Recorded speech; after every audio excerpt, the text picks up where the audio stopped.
Third front বা একটা মহাজোট, তৃণমূলের বিরুদ্ধে যারা, তারা যদি একজোট হয় ভালো হয়।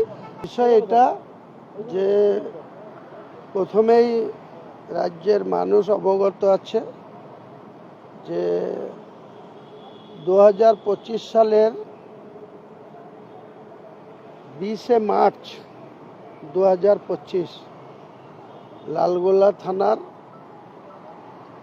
একটি কেস নাম্বার,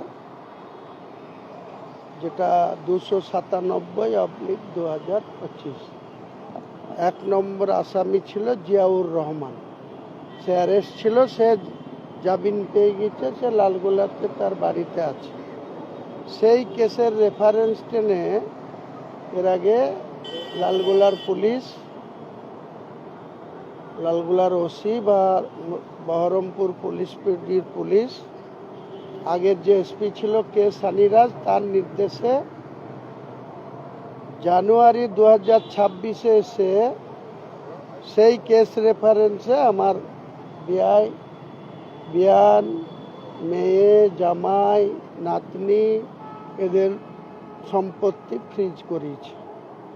এখন হঠাৎ করে আবার একটি লালগোলা পিএস থেকে আবার একটা নতুন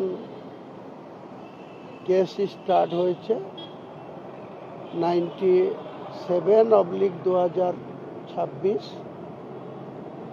ডেটেড 8/2/2026। তো এটা জুডিশিয়ালের বিষয়। যাদের বিরুদ্ধে করেছে, আমার জামাইয়ের বিরুদ্ধে করেছে, জামাই তার মোকাবেলা কিভাবে করবে তারা বুঝবে। এটা তো আমার কিছু ব্যাপার না, আমার পলিটিক্যাল কিছু ব্যাপার না। আমার জামাই আমার পার্টির কোনো সদস্য না, বা আমার মেয়েও আমার ফ্যামিলি মেম্বার। আমি তার বিয়ে দিয়ে দিয়েছি, তারা লালগোলায় বসবাস করে। তারা আগামী দিনে তাদের উপরে যে সব মামলা আসছে, নতুন করে যে সমস্ত স্টেপ পুলিশ নিচ্ছে, সেটা পুলিশ দাঁড় করাতে পারবে কি পারবে না, আর এরা সেটা জুডিশিয়ালের কাছে গিয়ে কিভাবে সেটাকে নিজেদের রক্ষা করবে, এটা এদের বিষয়। এ নিয়ে আমার পার্টির কোনো বিষয় নেই, বা আমার পার্টি এ নিয়ে কোনো কিছুতে যুক্ত হবে না। যাদের বিরুদ্ধে পুলিশ এই ধরনের ব্যবস্থা নিচ্ছে, নিশ্চয়ই তারা আইনগতভাবে তাদের মোকাবেলা তারা করবে।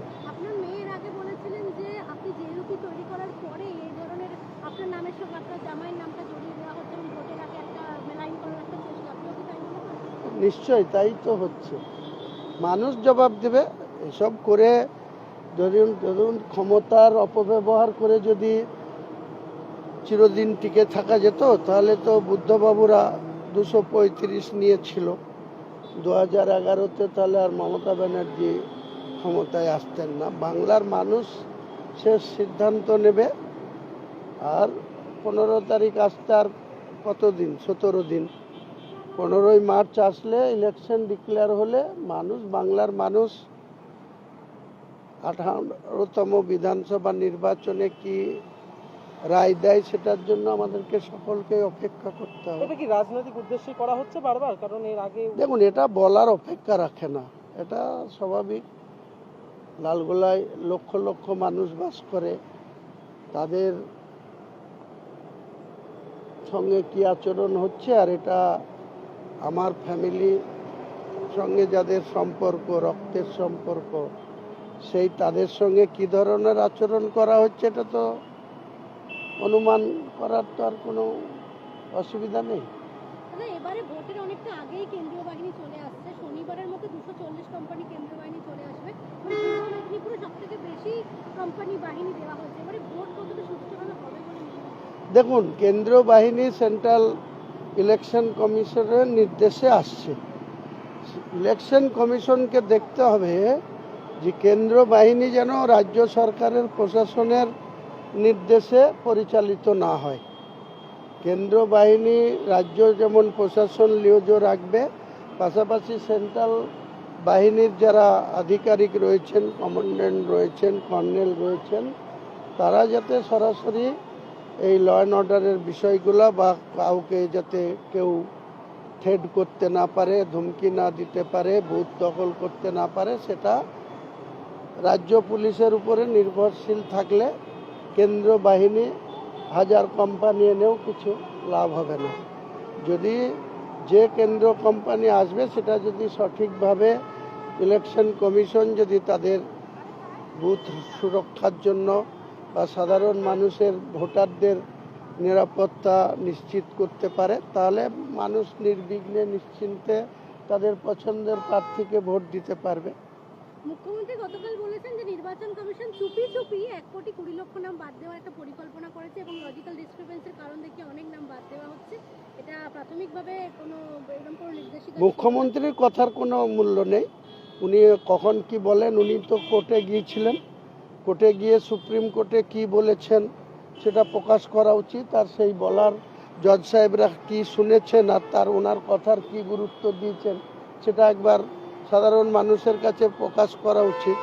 কারণ উনি কখন কি বলেন, নিজের স্বার্থ বা নিজের সরকারের পক্ষ নিয়ে অনেক ভুলভাল কথা বলে চলছেন। বলুন, আগামী দিনে নির্বাচন যখন শিডিউল হবে তখন বাংলার মানুষ এইসব ভুলভাল কথার, উল্টোপাল্টা কথার জবাব নিশ্চয়ই বাংলার মানুষ। এসআইআর কাজ যেখানে যেখানে হচ্ছে, পাসপোর্ট অফিস থেকে শুরু করে আদালতের বিচারকদের একাংশকে এই কাজে নিযুক্ত করা হয়েছে এবং তারপর থেকে দেখা যাচ্ছে গত দুদিন আগে আদালতে একটা বোমাতঙ্ক ছড়ানো, আজকে পাসপোর্ট অফিসে একাধিক পাসপোর্ট অফিসের রাজ্যে সেখানে বোমাতঙ্ক ছড়ানো হচ্ছে।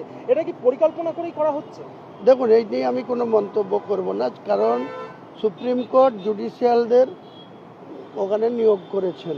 এই কাজ রাজ্য সরকারের কর্মচারীরা সঠিকভাবে ত্বরান্বিত করতে পারেননি, তাই সুপ্রিম কোর্ট জুডিশিয়ালকে ইনভলভ করেছে।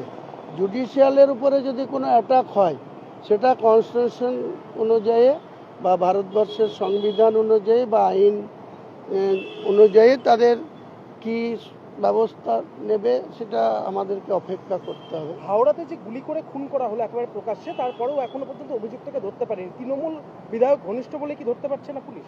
না, ওটা কোনো পলিটিক্যাল কোনো কারণ নাই। আমি যতটুকু জানি হাওড়ার যে খুন হয়েছে ওটা জমি মাফিয়া, তাদের মধ্যে ব্যবসায়িক সব লেনদেনের বিষয় নিয়ে তাকে যে মেরেছে, যাকে মেরেছে তারা পরস্পরকে চিনত এবং তাদের সঙ্গে সম্পর্ক ছিল, কাজেই তারা সহজেই এই ঘটনা ঘটিয়েছে। পুলিশ নিশ্চয়ই তদন্ত করে যারা ঘটিয়েছে তার বিরুদ্ধে ব্যবস্থা নেবে, এটাই আমি মনে করি। নওশাদ সিদ্দিকী গতকাল আবারও বৈঠক করেছেন মোহাম্মদ সেলিমের সঙ্গে জোটের বিষয়টা নিয়ে। তাদের এখনো অবধি কিছু স্থির হয়নি যে কোন কোন সিটে কারা প্রার্থী দেবেন এবং নওশাদ সিদ্দিকীর বক্তব্য যে তাদের যে জায়গাগুলোতে সংখ্যাগরিষ্ঠতা রয়েছে সেই সিট তারা ছাড়তে চাইছেন না, আরও কয়েকদিন সময় চেয়েছেন। তো এ নিয়ে আমি কোনো মন্তব্য করব না।